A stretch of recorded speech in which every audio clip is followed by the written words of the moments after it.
आपके पति की जिसने हत्या की वो आपके पिता ही थे?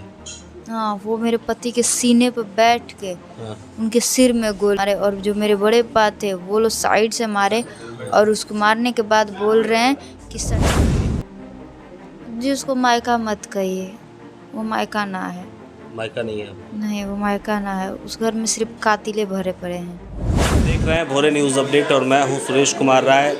इस बिहार में आपने एक प्रेम कहानी सुनी होगी, आरती और छोटू की कहानी थी। आज ठीक उसी तरह की एक कहानी सामने आई है, लेकिन इसमें पात्र बदल गए हैं। जो पात्र बदले हैं उसमें आरती की जगह अंजलि आ गई है और छोटू की जगह सूरज आ गया है। इस कहानी में पात्रों का नाम बदला है लेकिन कहानी वही है। थोड़ा सा बदलाव और हुआ है कि आरती शादीशुदा नहीं थी, लेकिन ये अंजलि जो आपके कैमरे पर दिख रही है ये शादीशुदा है।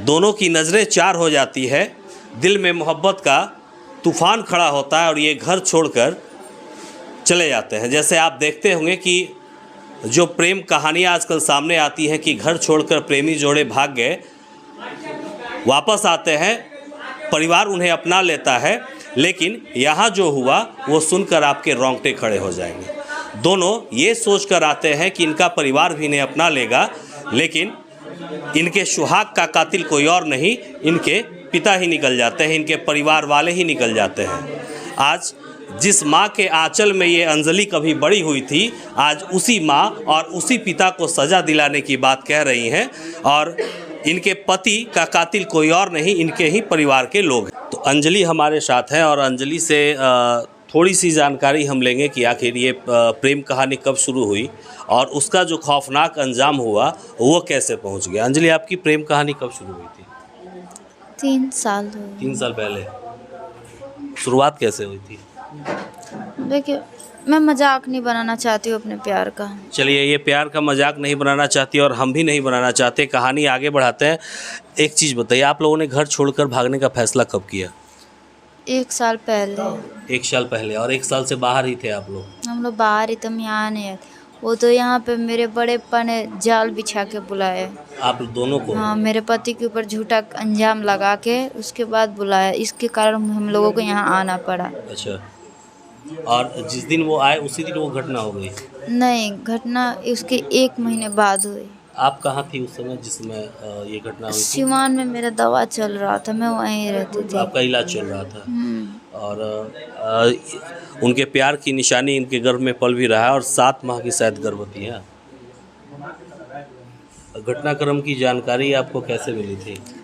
और जो उनके साथ एक भैया थे ना, जो भाग के थाने पे गए थे, उन्हीं ने दिया था। अच्छा। फ़ोन करके वही बोले कि ऐसा ऐसा हुआ है।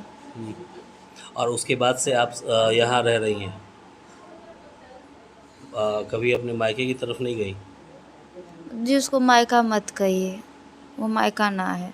मायका नहीं है आपका? नहीं, वो मायका ना है, उस घर में सिर्फ कातिले भरे पड़े हैं पूरे घर में? आपके पति की जिसने हत्या वो आपके पिता ही थे? हाँ, वो मेरे पति के सीने पे बैठ के हाँ। उनके सिर में गोली मारे, और जो मेरे बड़े पापा थे वो लोग साइड से मारे, और उसको मारने के बाद बोल रहे हैं कि सटा के मारो, सटा के मारो। हाथ नहीं कांपा कि अपने हाथों से अपनी बेटी का सुहाग उजाड़ रहा है? नहीं कांपा, तभी न सर मारे हैं। अच्छा माता जी, आप बता रही थी कि उनका क्रियाकर्म भी आप लोग नहीं कर रहे हैं? नहीं कर रहे हैं, कैसे करेंगे जब सुरक्षा कहीं नहीं है। हम लोग मार्केट नहीं जा रहे हैं, एक नमक भी मंगाना तो दूसरे को भेजते हैं।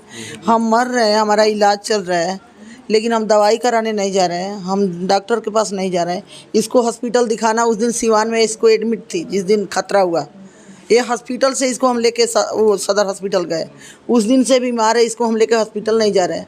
हम एसपी के साथ पास नहीं जा रहे, थाने में नहीं जा रहा है। गोली चल रही है, कब गोली आके लग जाए तो हम कैसे काम क्रिया करेंगे। हम यही कहेंगे, हम ये डीएम एसपी ये सब से तो मेरा विश्वास उठ गया, कोई कुछ नहीं करा। अब बस पप्पू यादव सब लोग से यही कहेंगे कि आए, हमें इंसाफ दिलाए, वो सब गिरफ्तार हो जाएंगे जिस दिन, उस दिन हम अपना काम करिए शुरू करेंगे।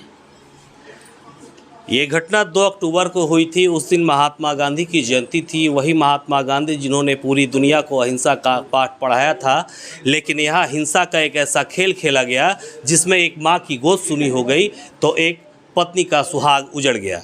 और पुलिस की जो कार्रवाई है उससे भी ये परिवार संतुष्ट नहीं है। लगातार परिवार पे हमले हो रहे हैं। लोगों को न्याय की उम्मीद तो है लेकिन न्याय नहीं मिल रही। और आप इस खबर को लेकर क्या सोचते हैं कमेंट सेक्शन में ज़रूर बताइएगा।